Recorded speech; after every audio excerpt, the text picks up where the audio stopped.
وزیر بلدیات سندھ سعید غنی کے بھائی اور چنسر ٹاؤن کے چیئرمین فرحان غنی کے خلاف دہشت گردی اقدام قتل اور دیگر سنگین دفعات کے تحت فیروز آباد تھانے میں مقدمہ درج کر لیا گیا ہے۔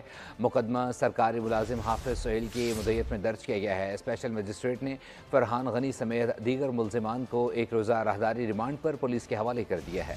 سرکاری ملازم پر تشدد اور جان سے مارنے کی دھمکیاں، سعید غنی کے بھائی فرحان غنی کے خلاف مقدمہ درج۔ پولیس کے مطابق مقدمہ سرکاری ملازم حافظ سہیل کی مدعیت میں درج ہوا۔ مدعی نے الزام لگایا کہ 22 اگست کو شارع فیصل پر فائبر آپٹک کیبل بچھانے کے سرکاری کام کی نگرانی کے دوران فرحان غنی اور 20 سے 25 افراد نے گالم گلوچ اور تشدد کیا، اسلحہ تان کر جان سے مارنے کی دھمکیاں دی۔ بعد میں انہیں زبردستی پیٹرول پمپ کے کمرے میں بند کر کے مزید تشدد کا نشانہ بنایا گیا۔ پولیس کے مطابق متاثرہ شخص کو بازیاب کرا کے تھانے منتقل کیا گیا۔ ایف آئی آر کے مطابق ملزمان بھی تھانے پہنچ گئے اور مدعی کے خلاف کارروائی کے لیے ڈیوٹی افسران پر دباؤ ڈالتے رہے۔ بعد ازاں پولیس نے حافظ سہیل کی درخواست پر مقدمہ نمبر 843/2025 دہشت گردی اور اقدام قتل سمیت دیگر سنگین دفعات کے تحت درج کر کے تحقیقات شروع کر دی۔ دوسری جانب صوبائی وزیر سعید غنی نے social media platform X پر رد عمل میں کہا کہ فرحان غنی اور ساتھیوں کا سہیل نامی شخص سے جھگڑا ہوا تھا۔ سہیل نے اپنا قانونی حق استعمال کرتے ہوئے ایف آئی آر درج کرائی۔ انہوں نے کہا کہ فرحان غنی سمیت تمام افراد نے خود گرفتاری دی اور اب عدالت میں اپنی بے گناہی ثابت کریں گے۔ فرحان غنی سمیت دیگر ملزمان کو کل انسداد دہشت گردی عدالت میں پیش کیا جائے گا۔